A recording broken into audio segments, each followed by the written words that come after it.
K-pop demon hunters Ejae, Audrey Nuna, and Rumi talk Golden and Netflix movie. Interview. Coming soon, senior editor Brandon Schroer spoke with K-pop demon hunter stars Ejae, Audrey Nuna, and Rumi about the hit animated Netflix movie. The trio discussed Golden becoming a huge hit, what drew them to their characters in the project, and more. When they aren't selling out stadiums, K-pop superstars Rumi, Mira, and Zoey use their secret identities as badass demon hunters to protect their fans from an ever-present supernatural threat. Together, they must face their biggest enemy yet, an irresistible rival boy band of demons in disguise. Brendan Schroer, Ejae, I want to start with you because Golden has become such a huge hit over the past couple of months, and well-deserved. It's great. I know that you probably didn't go into Golden thinking, I want to make the biggest song of 2025 or anything like that, but that's really what it kind of has become. Was there a certain point where that clicked for you, whether it was when you were writing it, recording it, or seeing how people reacted to it? Do you remember when you realized Golden was going to be this huge? Honestly, when writing it, me and Mark Sonnenblick, my co-writer, when we were finished with the top line of the lyrics, we were like, wait, this is kind of a banger. Like, this is kind of our favorite song in the film, maybe? We were really confident in the song.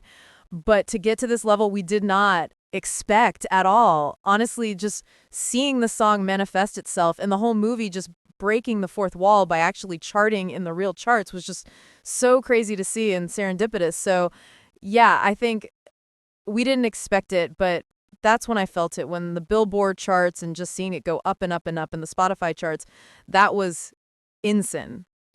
Yeah, I'm sure that's a crazy feeling, but again, well-deserved. Crazy experience. It wasn't even just Golden, like all the songs in the soundtrack were charting. Audrey, I want to ask a little bit about how you came on board this project and what your first reaction was when you heard of K-pop demon hunters. What was it that made you want to be part of this world? So honestly, there's like some lore surrounding how I came on board. From my understanding, my first manager's friend's brother used to game with this guy, Danny Chung, who is a songwriter and A&R for the Black Label. He's one of the many people, Ejae included, who put my name in to suggest people for singing Mira. So honestly, it was, for me at the time, it seemed very simple. I've heard the process of casting and everything. There's so much more to it than I know about. For me, it was really just, hey, do you want to hop on a call with this guy named Ian, who is music directing this film under Sony Pictures and Netflix? And I was like, yeah, sure. What really got me is that Ian beautifully explained from like 10 seconds or 30 seconds into the call that this was a movie about embracing your full self and not thinking so binary about who you are. And I was like, all right, you have my attention. What is this? From there, he played me the songs. I remember for How It's Done thinking, that was the craziest bridge I have ever heard. I was like, bring back bridges, yes. Honestly, all those elements are what sold me to be part of this very special project. Absolutely, I love that. Ray, I kind of wanted to ask you the same thing. What was it that originally made you want to join K-pop Demon Hunters? And since you've been part of this project, what has the movie come to mean to you these past couple of months? The onboarding process was really quick. Netflix had reached out and they were like, we need someone who can sing and rap in Korean and English. They had a couple of lines from all of the songs, Hunter X's songs, and I submitted my audition.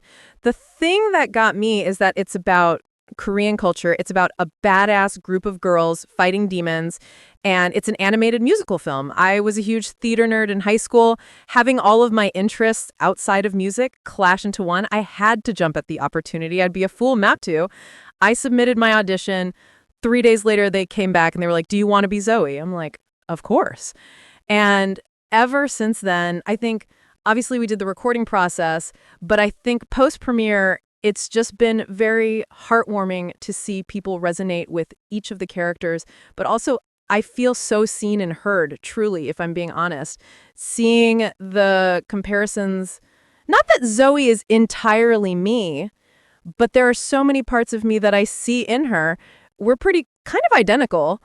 EJ suggested her too. I'm also just a huge fan of both of these amazing artists. Yeah, I think just the fans attaching to all of the characters, also our counterparts.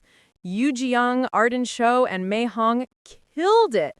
Some of my favorite scenes, actually, that really get emotional are the speaking scenes. The girls absolutely did a phenomenal job.